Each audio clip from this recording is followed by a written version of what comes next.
So the Unnao rape case is back in the news, and I remember this case clearly because when it happened, I was on television and we were tracking it live.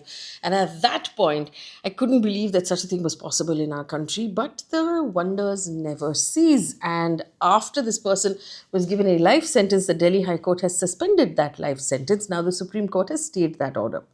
In this video, I will go through the legal technicalities of this case. There are some really interesting legal technicalities as to why he was given a life sentence, why the Delhi High Court vacated that life sentence, and why the Supreme Court has put a stay. So at the end of this video, you will understand actually legally the legal points on which this case is actually moving.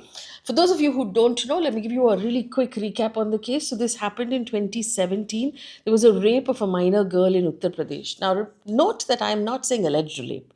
I'm saying rape because in this case, the person was found guilty by a court of law and was convicted. So then, as media, we no longer have to say alleged, we say actually convicted. Now, the survivor in this case said that she was abducted, repeatedly raped, beaten, and threatened, and all before she turned 18. She also said that there was intimidation, not just by the accused, but by the local police, who initially refused to file an FIR. And nothing moved until she actually attempted to set herself on fire outside the chief minister's residence in 2018. That's when things actually began moving. And the interesting part about this is, who is Kuldeep Singh Sengar? Now, he's not an ordinary accused. He's a four-time MLA from Unnao before all of this happened, a political strongman.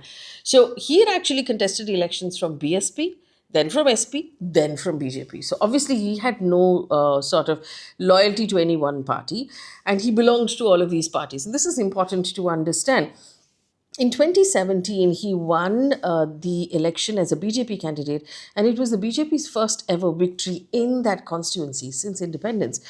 At the time of the crime, he was arguably the most influential politician in that region.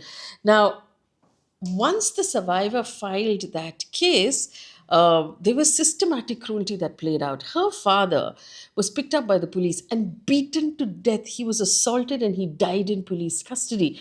Two of her aunts were killed in a very suspicious car crash when she, her lawyer, and her two aunts were traveling for a hearing. A truck rammed into that car. The two aunts died, the lawyer was seriously injured, and this girl only survived by sheer luck. The family has said that they have received repeated threats and intimidation. In 2020, a court found Sengar guilty of culpable homicide for the father's death and sentenced him to 10 years in jail. And this is a separate case from the rape case that we're talking about. And that sends a very like, scary message that if you go up against a politically strong person, you could die in this country. In December 2019, 2 years after this, crime had actually taken place, the Supreme Court transferred the trial to Delhi because apparently this man had too much power in Uttar Pradesh and gave the case to the CBI. So whenever the case goes to the CBI, the case is heard by a special CBI court. That special CBI court convicted him, found him guilty of rape, convicted him under POXO. Now, this is the first point of legality. Under this particular law, which is India's law for crime of a sexual nature against children, this happens if the minor is below the if the individual is below the age of 18, and sentenced him to, and I'm quoting, imprisonment for the remainder of his natural life. So life in prison. The court basically said that he betrayed public trust and misused his position, and this was an act of depravity that called for the harshest punishment. Now, I want to take a pause here to explain the legal technicality. This means, first of all, that the survivor is under the age of 18 when the crime happened.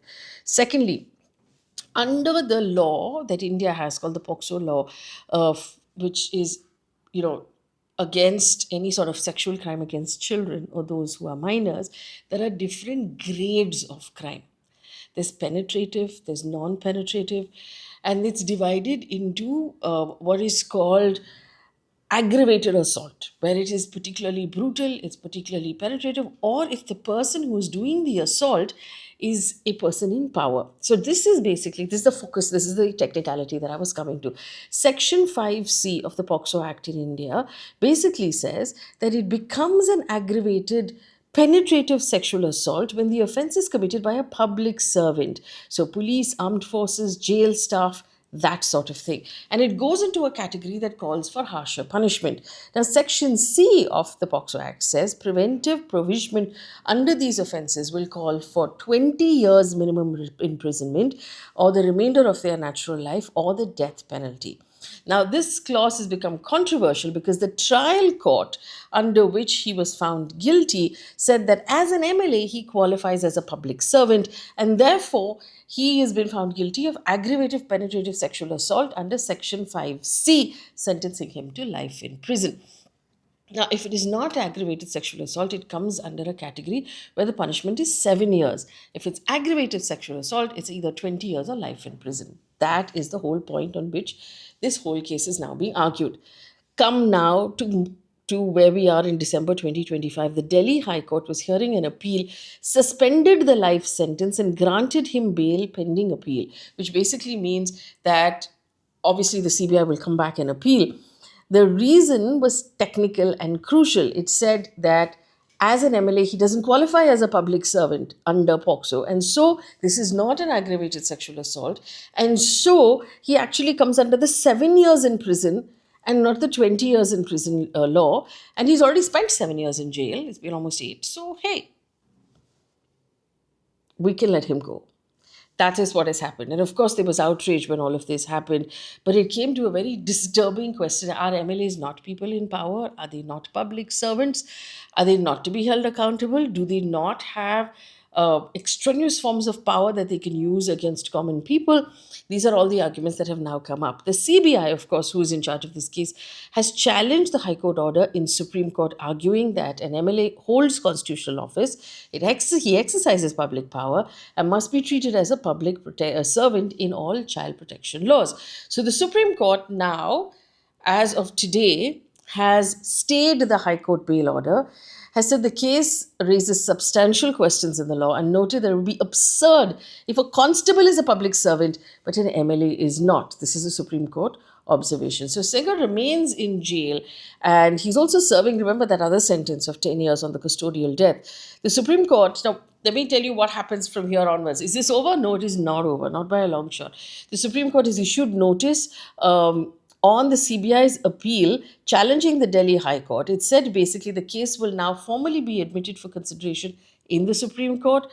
Both sides will now again have detailed arguments. The court will hear the matter on substantial questions of the law. This is not a one-day thing. It will happen over multiple days. There's no fixed expiry date for the stay that has been placed, but it will continue automatically until either the Supreme Court themselves vacate that stay or the appeal is finally decided and the decision has been made. For the time being, the man will stay in jail. What will likely happen now is that his lawyer will file a counter affidavit. The court has given 4 weeks for that. The CBI may file a rejoinder to that counter affidavit. A detailed hearing will now play out. They will argue whether or not he qualifies as a public servant under the POCSO Act as an MLA, whether aggravated sexual assault provisions apply here or not, and whether the High Court was right in suspending the life sentence at this stage.